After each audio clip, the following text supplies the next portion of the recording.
Hello बच्चों, मैं स्मिता बिजलवान स्वागत करती हूँ आपका आईसीटी वर्चुअल क्लासरूम में। आशा करती हूँ आप सभी स्वस्थ होंगे और अच्छे से अपनी पढ़ाई कर रहे होंगे। बच्चों, आज हम पढ़ने जा रहे हैं क्लास 12th की केमिस्ट्री। और क्लास 12th केमिस्ट्री में हमारा चैप्टर चल रहा था अल्कोहल, फिनॉल एंड ईथर। तो अपने लास्ट लेक्चर में हमने चैप्टर स्टार्ट कर लिया था। चैप्टर में हमने क्लासिफिकेशन देख लिया था तीनों का, अल्कोहल का भी, फिनॉल का भी और ईथर्स का भी। ठीक है, इसके बाद हमने नोमेनक्लेचर के बारे में बात की। तो अल्कोहल एंड फिनॉल दोनों के नोमेनक्लेचर के बारे में हमने देख लिया था। ठीक है, तो इसमें हमने आईयूपीएसी नेमिंग तो देखी ही, साथ में कुछ इंपॉर्टेंट कॉमन नेम्स भी देखे, है ना। जैसे क्रिसोल था, ऑर्थो, मेटा, पैरा। इसके बाद कॉर्टिसोल, साथ में हमारा रेसरसिनॉल, क्यूनॉल। ठीक है, तो कई सारे हमने यहाँ पर देखे। ऐसे ही अल्कोहल में भी कई एग्जाम्पल देखे। तो आज हमें कंटिन्यू करना है आगे चैप्टर को और ईथर्स के बारे में नोमेनक्लेचर पढ़ना है। चलिए, तो एक बार आप देख लीजिए कि लास्ट लेक्चर में हमने क्या क्या पढ़ लिया है। तो यहाँ पर नोमेनक्लेचर देख लिया था हमने अल्कोहल का, आप रिवाइज भी कर लीजिए साथ साथ। कुछ इंपॉर्टेंट अल्कोहल हमने, जैसे ग्लिसरॉल है, ग्लाइसरॉल या इथिलीन ग्लाइकॉल है। ठीक है, टर्शरी ब्यूटाइल अल्कोहल है, आइसोप्रोपाइल अल्कोहल है। तो ये सभी हमने देख लिए थे। फिर यहाँ पर भी हमने, जैसे catechol, sorry not cortisol, it's catechol. ठीक है, कैटेकॉल, रेसोर्सिनॉल और क्यूनॉल, ये सारे हमने देख लिए थे। ऑर्थोक्रेसॉल, मेटाक्रेसॉल, इनके जो आईयूपीएसी नेम है वो भी हमने पढ़ लिए थे। समझ लिए कैसे कैसे हमें नोमेनक्लेचर करना है, रूल्स भी देख लिए। ठीक है, अब रूल्स तो वही रहेंगे, बस यहाँ पर ईथर्स आ जाएंगे अल्कोहल फिनॉल की जगह पर। ठीक है, चलिए तो स्टार्ट करते हैं ईथर्स की नोमेनक्लेचर को। Common name of ether are derived from the name of alkyl और aryl group written as separate word in alphabetical order adding the word ether and at the end। तो last में क्या लिख लेना है, ether लिख लेना है। जैसे आप यहाँ पर देखो, ये क्या है हमारा इथाइल, ये रहा इथाइल, ये रहा मिथाइल और ये है हमारा ओ जो इनको कनेक्ट कर रहा है। तो ये क्या हो गया, ईथर। तो इसका नाम क्या है, इथाइल मिथाइल ईथर। अच्छा, पहले मिथाइल क्यों नहीं लिखा, पहले इथाइल क्यों लिखा? अल्फाबेटिकल ऑर्डर में लिखते हैं ना। अगर जरूरी नहीं कि ऐसा नहीं है कि ये पहले लिखेंगे ये बड़ा, नहीं, ई पहले आता है फिर एम आता है। ठीक है, इथाइल मिथाइल ईथर। क्लियर है? चलो, इतना समझ में आया। इसको एक बार आप देख लीजिए, नोट कर लीजिए, फिर आगे और थोड़े कुछ एग्जाम्पल्स देखते हैं, फिर आगे बढ़ते हैं। चलिए आगे बढ़ते हैं। अगला है कुछ कॉमन नेम। जैसे ये तो हो गया डाई मिथाइल ईथर, इधर भी मिथाइल है इधर भी मिथाइल है, तो डाई मिथाइल ईथर। अगर इसका आईयूपीएसी नेम लिखना है तो देखो, मेथ ऑक्सी मीथेन। ठीक है, इसका नाम है एथ ऑक्सी इथेन। क्लियर? इसका नाम है 1 मेथ ऑक्सी प्रोपेन। क्लियर है? इसका नाम है मेथ ऑक्सी बेंजीन। ठीक है, अच्छा इसको जो है एनिसोल भी बोलते हैं। ठीक है, एनिसोल, इसको क्या कहते हैं, एनिसोल भी कहा जाता है। क्यों? अच्छा, इसके स्ट्रक्चर अगर हम देखें कुछ इस तरीके से,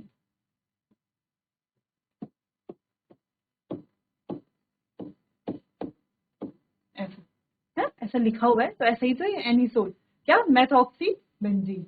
या हम कहें मिथाइल फिनाइल ईथर, क्या कहें, मिथाइल फिनाइल ईथर।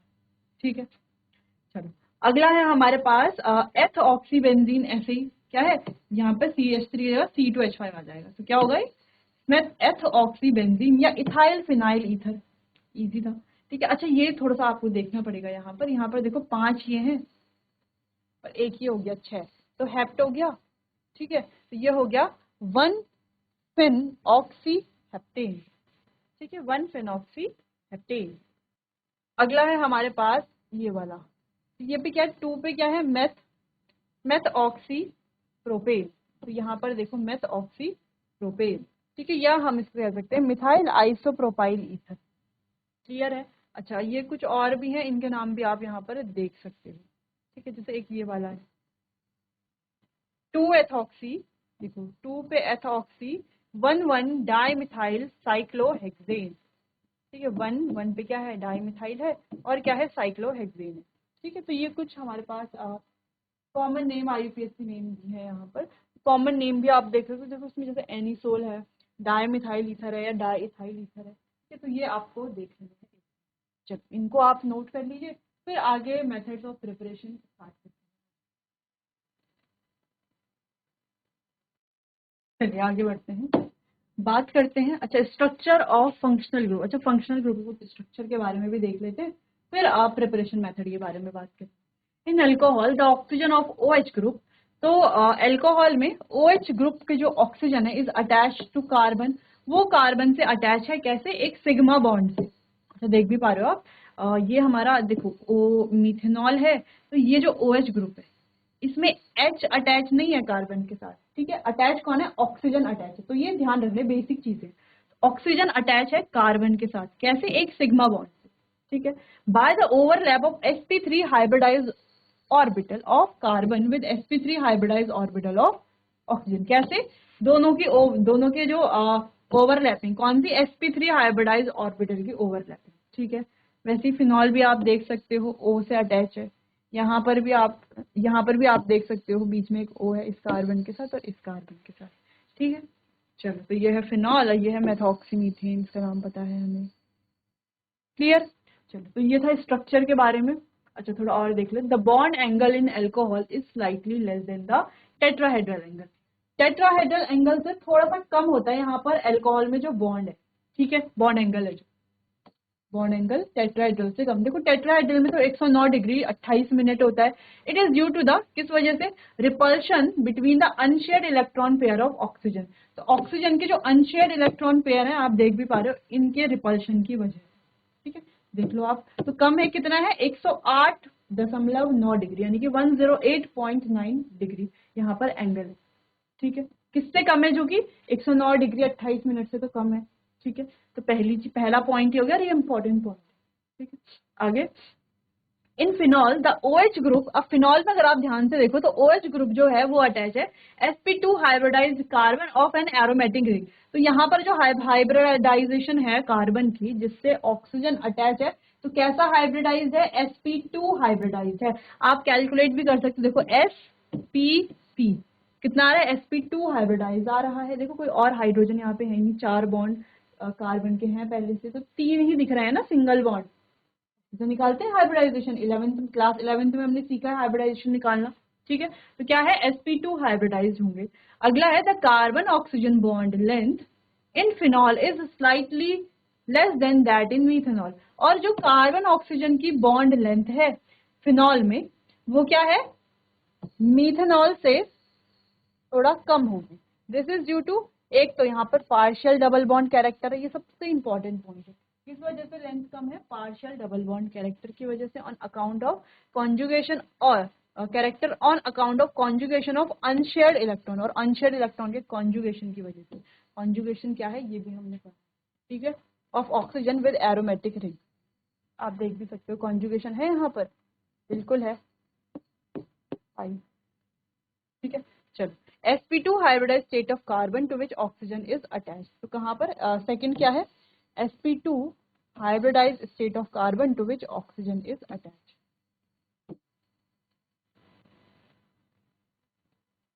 चलो, अच्छा, ये पॉइंट आपको नोट करने हैं। स्ट्रक्चर आपने देख लिया होगा, स्ट्रक्चर तो आप खुद भी बना सकते हो, ये नोट कर लीजिएगा।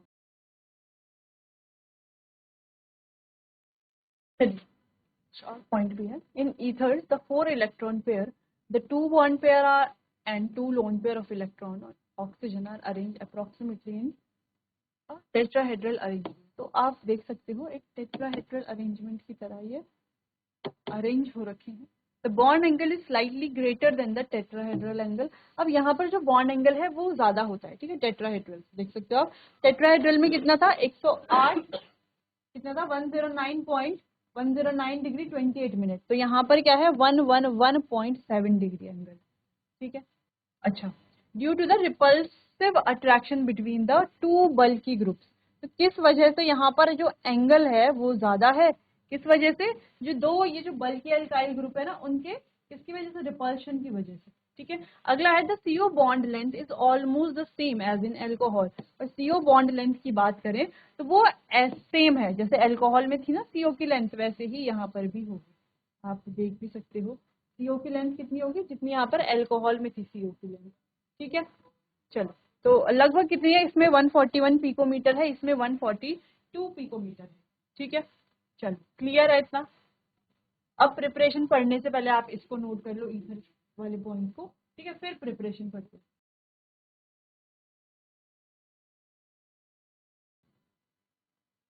चलिए, तो अब हमने नोमेनक्लेचर पढ़ लिया है, ठीक है, क्लासिफिकेशन पढ़ लिया। अब बात करते हैं प्रिपरेशन मेथड की। अब ऐसा नहीं कि पहले हम फिनॉल का प्रिपरेशन पढ़ेंगे, फिर अल्कोहल का, फिर ईथर का, है ना, फिर केमिकल प्रॉपर्टीज, फिर तीनों के एक एक करके केमिकल प्रॉपर्टीज। नहीं, हम क्या करेंगे, अब स्टार्ट करेंगे अल्कोहल से। अल्कोहल का प्रिपरेशन, उसके प्रॉपर्टीज, उसमें जितने भी रिएक्शंस है वो सभी लिखेंगे। फिर फिनॉल के केस को पढ़ेंगे पूरा, फिर ईथर के केस को पढ़ेंगे। ठीक है, चलिए तो स्टार्ट करते हैं प्रिपरेशन ऑफ अल्कोहल। तो अल्कोहल का प्रिपरेशन कैसे किया जाता है, तो सबसे पहले एल्कीन से। अच्छा, एल्कीन से भी पहले एक और है हमारे पास, जो कि है एल्केन, है ना। इसको मान लो हैशटैग करके लिख लो आप। क्या है, फ्रॉम एल्केन। एल्केन से तो भी तो बना सकते हैं स्ट्रॉन्ग ऑक्सीडाइजिंग एजेंट की प्रेजेंस में। ठीक है, मान लो ये हमारे पास है एल्कीन। ठीक है, कोई भी एल्कीन ही है। तो आप देख रहे हो ये टर्शरी है टर्शरी। पता चल रहा है ना टर्शरी क्यों है। ठीक है, टर्शरी है तो यहाँ पर एक हाइड्रोजन भी होगा।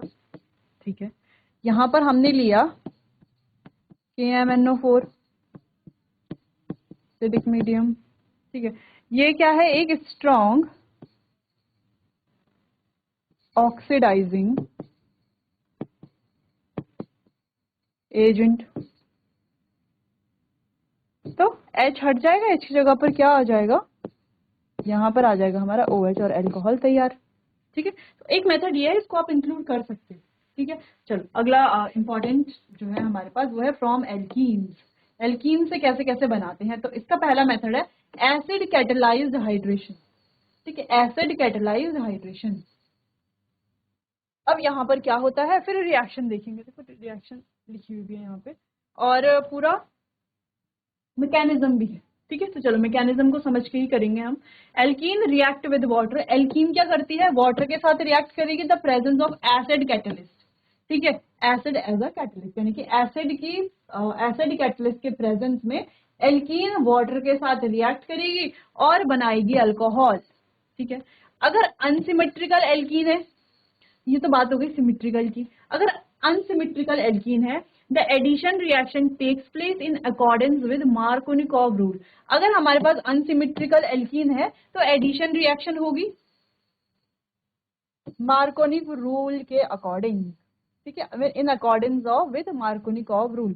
अब मार्कोनिकॉव रूल क्या है, पहले तो ये ध्यान रखना पड़ेगा, है ना, मार्कोनिकॉव रूल। तो मार्कोनिकॉव रूल है क्या, ये कहता क्या है, अकॉर्डिंग टू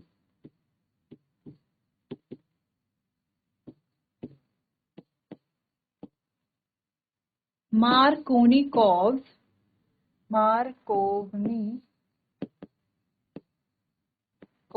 रूल। अब यहाँ पर दो पार्ट होंगे ना, एक होगा पॉजिटिव पार्ट और एक होगा नेगेटिव पार्ट। इस तरीके से हमें करना है। ठीक है, तो पॉजिटिव मान लो ऐसे HBr है, HBr हो सकता है, मान लो AB है। ठीक है, AB कुछ हमारे पास है, A है नेगेटिव, A है पॉजिटिव और B है नेगेटिव। तो क्या होगा, जैसे HOH ले लो, HOH में क्या है, H क्या है, पॉजिटिव पार्ट है ना, H क्या है, पॉजिटिव पार्ट है, और OH क्या है, नेगेटिव पार्ट। तो ऐसा कुछ भी हो सकता है। ठीक है, तो हम लिख सकते हैं पॉजिटिव पार्ट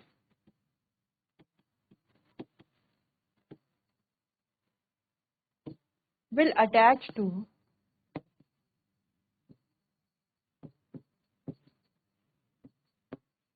that carbon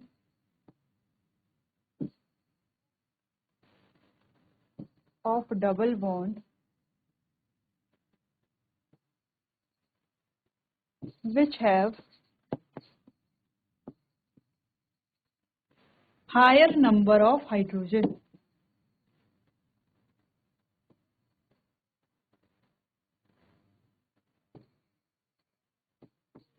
हम पॉजिटिव पार्ट की जगह H भी लिख सकते थे ना, hydrogen will attach to that carbon of double bond which have higher number of hydrogen.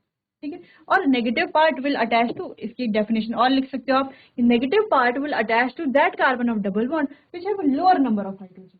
ठीक है, तो मान लो हमारे पास ऐसा कुछ है,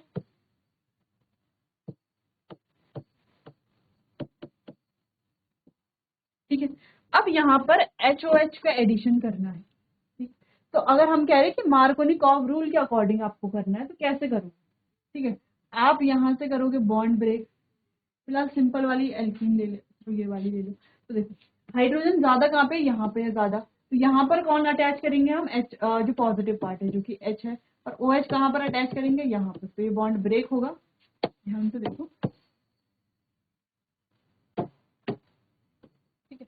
हमने कहा कि मार्कोनिकॉव रूल के अकॉर्डिंग H को कहाँ पर डालेंगे हम, H अटैच होगा इस कार्बन से जहां पर हाइड्रोजन की संख्या ज्यादा है, देखिए पॉजिटिव, ठीक है। और नेगेटिव पार्ट अटैच होगा उस कार्बन से डबल बॉन्ड वाले, ठीक है। किसी और नहीं, ऐसे कि इसमें आप अटैच कर रहे हो कि इसमें ज्यादा हाइड्रोजन है तो इसमें हम पॉजिटिव पार्ट को अटैच कर देंगे, नहीं, डबल बॉन्ड वाले कार्बन की बात हो रही है, ठीक है। बॉन्ड तो यही ब्रेक होगा ना, ठीक है। तो डबल बॉन्ड वाले उस कार्बन के साथ नेगेटिव पार्ट अटैच होगा जिसके पास हाइड्रोजन की संख्या कम होगी। तो इसमें हाइड्रोजन की संख्या कम है तो OH यहाँ पर अटैच हो जाएगा, ये वाला डबल बॉन्ड क्या होगा, ब्रेक होगा यहाँ पर, ठीक है। तो ऐसा कुछ हमारा अल्कोहल यहाँ पर फॉर्म हो जाएगा, ठीक है। वैसे इसको आगे देखेंगे हम, फिलहाल आपको शॉर्ट में मैंने यहाँ पर बता दिया है। तो मार्कोनिकॉव रूल क्या है ये आपको नोट करना है। फिर सिमेट्रिकल और अनसिमेट्रिकल एल्कीन आप जानते हैं। सिमेट्रिकल एल्कीन यानी कि लेफ्ट और राइट दोनों जगह पर क्या है, सेम ग्रुप है, और लेफ्ट और राइट दोनों जगह पर सेम ग्रुप नहीं है तो वो अनसिमेट्रिकल है। जहाँ पर सेम ग्रुप है वो सिमेट्रिकल है। आप बना सकते हो आसानी से सिमेट्रिकल और अनसिमेट्रिकल एल्कीन, ठीक है। चल, अच्छा, हमने फिर ये भी बात कर ली कि वाटर के साथ रिएक्शन करेंगे और किसकी प्रेजेंस में, एसिड कैटलिस्ट की प्रेजेंस में, ठीक है। तो अल्कोहल का फॉर्मेशन होगा। अच्छा, एसिड कैटलिस्ट नहीं होगा तो अल्कोहल का फॉर्मेशन यहाँ पर नहीं होगा। क्यों नहीं होगा, क्योंकि देखो एल्कीन है, एक न्यूक्लियोफाइल है, ठीक है। वाटर है, वो भी न्यूक्लियोफाइल, इसके क्या इलेक्ट्रॉन है, ठीक है। तो यहाँ पर क्या चाहिए, एसिड कैटलिस्ट चाहिए, पॉजिटिव चार्ज वाला चाहिए ना जो इलेक्ट्रॉन को ले, ठीक है। चलो इतना नोट करो आप।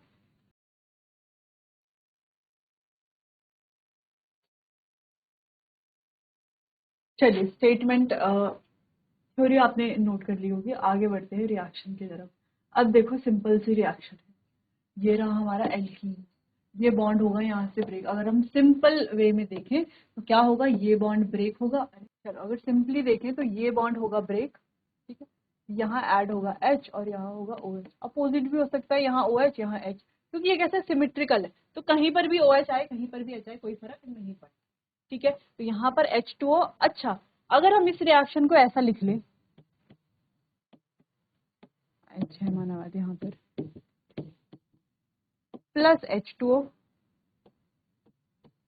gives C single bond C OH H3 और H2, ठीक है।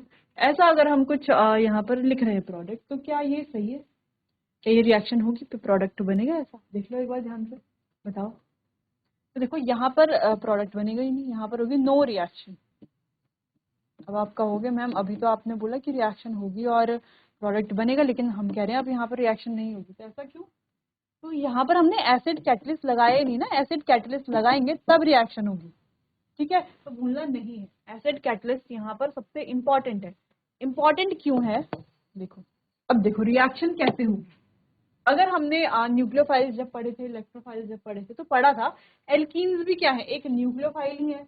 H2O की बात करें तो यहाँ पर क्या आता है, लोन पेयर्स हैं, जिससे ये भी क्या है, न्यूक्लियोफाइल है। तो ये इसके साथ कैसे रिएक्ट कर पाएगा, नहीं करेगा ना, जब तक यहाँ पर क्या नहीं है, कोई पॉजिटिव चार्ज नहीं है। तो ये जो न्यूक्लियोफाइल है एल्कीन, इसके साथ रिएक्ट करेगा पॉजिटिव चार्ज के साथ, उसको ही तो चाहेगा ये, ठीक है। तो ये पॉजिटिव चार्ज वाला इलेक्ट्रोफाइल, इलेक्ट्रॉन लविंग है जो यहाँ पर आ जाएगा, रिएक्ट करेगा और बन जाएगा, ठीक है। यहाँ पर आएगा और रिएक्ट करेगा और हमारा जो है अल्कोहल फॉर्मेशन होगा, आगे प्रोसेस होगी, अल्कोहल फॉर्मेशन होगा। तो सिमेट्रिकल की अगर हम बात करें तो यहाँ पर हमें मार्कोनिकॉव रूल के अकॉर्डिंग लगाना है। तो देखो जैसे हमने ये वाला एल्कीन देखा, ये वाला एल्कीन, अब ये तो सिमेट्रिकल नहीं है, तो देखो इसको यहाँ पर देखो CH3CH डबल बॉन्ड CH2, ठीक है। H2O इसके साथ H पॉजिटिव है। तो यहाँ पर कैसे, हमने अभी पढ़ा था ना मार्कोनिकॉव रूल के, अच्छा सारे ही अल्कोहल, सारे ही एल्कीन में क्या मार्कोनिकॉव रूल के अकॉर्डिंग जो है प्रोडक्ट बन जाएगा, नहीं, हर केस में ऐसा नहीं है, आपको देखना पड़ेगा, ठीक है। तो ज्यादातर केसेस में हो जाएगा, तो ये बॉन्ड ब्रेक करेंगे। अब मार्कोनिकॉव रूल के अकॉर्डिंग कैसे अटैच करना हमें HOH को, ना, H पॉजिटिव है और OH नेगेटिव है। तो क्या पढ़ा था हमने कि positive part will attach to that carbon of double bond which have higher number of hydrogen, यानी कि पॉजिटिव पार्ट उस डबल बॉन्ड वाले कार्बन पर अटैच करेंगे जिसमें हाइड्रोजन की संख्या क्या है, ज्यादा है। तो आप इन दोनों में से, डबल बॉन्ड वाले कार्बन तो ये दोनों ही है, इन दोनों में से क्या लग रहा है कि हाइड्रोजन की संख्या ज्यादा किसमें है, देखकर ही पता चल रहा है इसमें है। तो इसमें अटैच करेंगे पॉजिटिव पार्ट और यहाँ पर अटैच करेंगे नेगेटिव पार्ट। तो कुछ इस तरीके से प्रोडक्ट बनेगा CH3CHOH सिंगल बॉन्ड CH2H। ठीक है, तो ये हमारा अल्कोहल बन जाएगा। ठीक है, तो क्या बन गया ये, प्रोपेन टू ऑल, 2 पे OH है ना, तो प्रोपेन टू ऑल यहाँ पर ये बन गया। ठीक है, अच्छा ये इतना सिंपल है क्या, इतने सिंपली बन रहा है। तो देखो अगर 1 नंबर में आता है या 2 नंबर में आता है तो सिंपल सिंपल वाला आपको कर लेना है।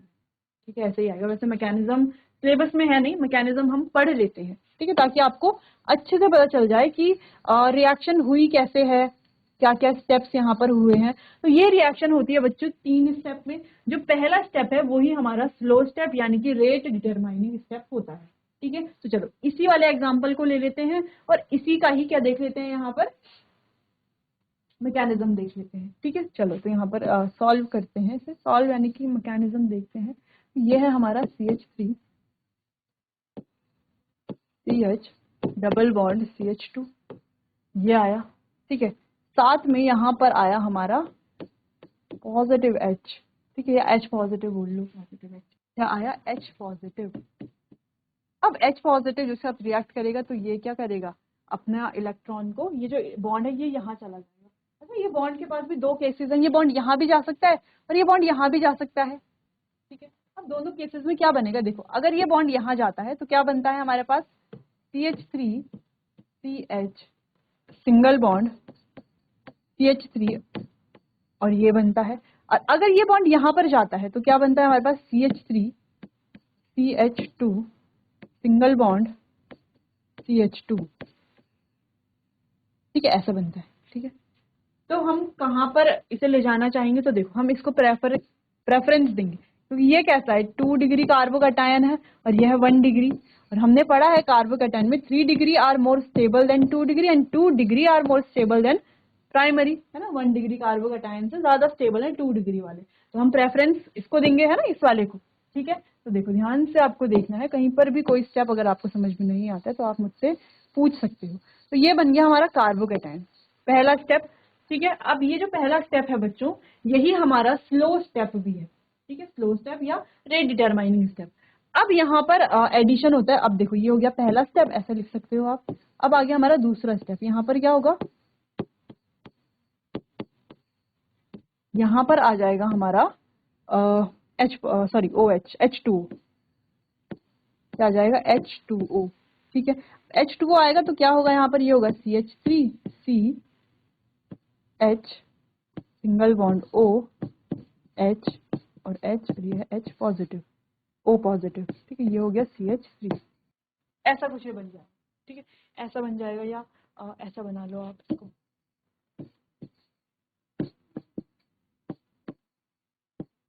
ठीक है, ऐसा बना लो या आप ऐसा भी लिख सकते हो इसको, कैसा, देखो, या आप इसको ऐसा भी लिख सकते हो। ठीक है, एक ही बात, क्लियर।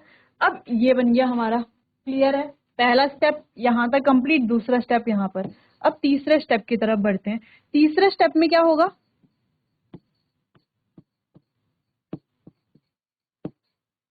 अब ये जो तीसरा स्टेप है बच्चों, इसमें क्या होगा, जो एसिड हमने लिया था ना यहाँ पर, है ना, ये जो H पॉजिटिव, ये तो कैटेलिस्ट है। कैटेलिस्ट का काम क्या होता है कि रिएक्शन को, रिएक्शन के रेट में क्या करना, चेंज करना, यानी कि स्पीड अप करना रिएक्शन को, एक अच्छे उससे रिएक्शन करवाना। ठीक है, तो ये लास्ट में जो है ये कैटेलिस्ट वापस चला जाएगा, तो ये कैटेलिस्ट जो है यहाँ से H निकल जाएगा वापस और ये बन जाएगा हमारे पास CH3CHOH और CH2H।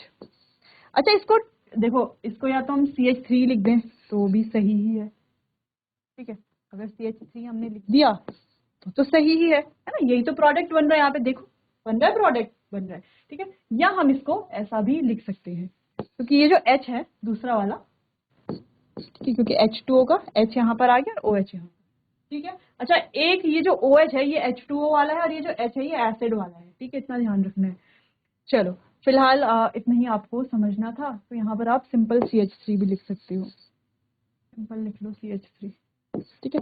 वो भी आप लिख सकते हो जो हमने अभी लिखा CH2 और H करके, ऐसा भी आप लिख सकते हो। क्लियर है? तो ये थी 3 स्टेप की रिएक्शन। पहले स्टेप में क्या हुआ, कार्बोकैटायन बना, दूसरे स्टेप में क्या हुआ, वाटर ने अटैक करा, और तीसरे स्टेप में क्या हुआ, डीप्रोटोनेशन हुआ। क्या हुआ, ये जो माइनस था ना, ये तो हुआ माइनस H पॉजिटिव यहाँ से निकल गया, डीप्रोटोनेशन हुआ। पहले स्टेप में ये आया H पॉजिटिव और रिएक्शन हुई और क्या बनाया, कार्बोकैटायन। दूसरे स्टेप में ये कार्बोकैटायन वाटर के साथ रिएक्ट करके क्या बनाया हमारा, ये बनाया, ठीक है, ये वाला। फिर उसके बाद यहाँ इस पर ही जो हमारा डीप्रोटोनेशन रिएक्शन हुई और हमारा ये बन गया, ठीक है, ये क्या है, अल्कोहल। क्लियर है इतना? तो आप ये नोट कर सकते हो, ये क्या है, इस वाली रिएक्शन का, जो ये वाली रिएक्शन है इसका मैकेनिज्म है, ठीक है। अच्छा, यहाँ पर जो मैकेनिज्म दिया गया है बच्चों, ये पहली वाली रिएक्शन का मैकेनिज्म दिया गया है, ठीक है। तो पहली वाली रिएक्शन का मैकेनिज्म भी आपको कुछ कुछ सेम ही लग रहा होगा, तो देखो सेम है। तो यहाँ पर देखो वाटर से अटैक करवाया, यहाँ पर कार्बोकैटायन बन गया, फिर कार्बोकैटायन में वाटर ने अटैक करा, ये बन गई। फिर यहाँ पर देखो डीप्रोटोनेशन हुआ और हमारा क्या बन गया, अल्कोहल बन गया यहाँ, ठीक है। क्लियर है? अब जो भी स्टेप आपको इजी लग रहा हो, अब आपको ये इजी लग रहा है या ये इजी लग रहा है, जो भी आपको इजी लग रहा है आप उसको नोट कर लीजिए अच्छे से और समझ लीजिए, ठीक है। दोनों ही तीनों स्टेप की रिएक्शन, ठीक। चलो, तो हमने फर्स्ट वाले का यहाँ पर दिया हुआ था, सेकंड वाले का हमने यहाँ पर लिख दिया। क्लियर है? चलो, कोई कंफ्यूजन तो नहीं है? कोई कंफ्यूजन है तो आप मुझसे पूछ लीजिए। चलो नोट कर लो इसको बच्चों। चलिए बच्चों, तो इतना क्लियर हो गया। तो अभी तक हमने यहाँ पे 2 इम्पॉर्टेंट मेथड पढ़े हैं। एक तो एल्केन से, जो कि इजी है, ठीक है, आप कर लो। दूसरा हमने एल्कीन से पढ़ लिया। अब इसके और एग्जाम्पल भी हो सकते हैं, है ना। तो आपके पास 2 चीजें, अगर आप चाहें तो पूरा मैकेनिज्म के थ्रू जा सकते हो, जो भी आपको एल्कीन दिया गया है मैकेनिज्म के थ्रू जा करके आप अल्कोहल बना लो, या तो आप क्या कर सकते हो, डायरेक्ट जो हमने अभी मार्कोनिकॉव रूल वाला पढ़ा था कि कैसे मार्कोनिकॉव रूल के अकॉर्डिंग हम क्या करते हैं, यहाँ पर एल्कीन से अल्कोहल बनाते हैं, तो ऐसा भी आप कर सकते हो, ठीक है। तो दोनों चीजें आप कर सकते हो। क्लियर है इतना? तो चलिए, तो यहाँ पर प्रिपरेशन मेथड 2 हो चुके हैं। अगला है हाइड्रोबोरेशन ऑक्सीडेशन, ठीक है। तो हाइड्रोबोरेशन ऑक्सीडेशन भी एक बहुत अच्छा मेथड है, ठीक है। लेकिन बच्चों इस मेथड को हम डिस्कस करेंगे अपने आने वाले अगले सेशन में, ठीक है। अभी हमने 2 मेथड पढ़ लिए, आप उनको पढ़िए, उनको रिवाइज कीजिए, फिर आगे हम जो है अपने आने वाले सेशन में आगे और मेथड्स को डिस्कस करेंगे। तो चलिए बच्चों, आज के लिए बस इतना ही, मिलते हैं अपने आने वाले अगले सेशन में। तब तक के लिए आपका बहुत बहुत धन्यवाद।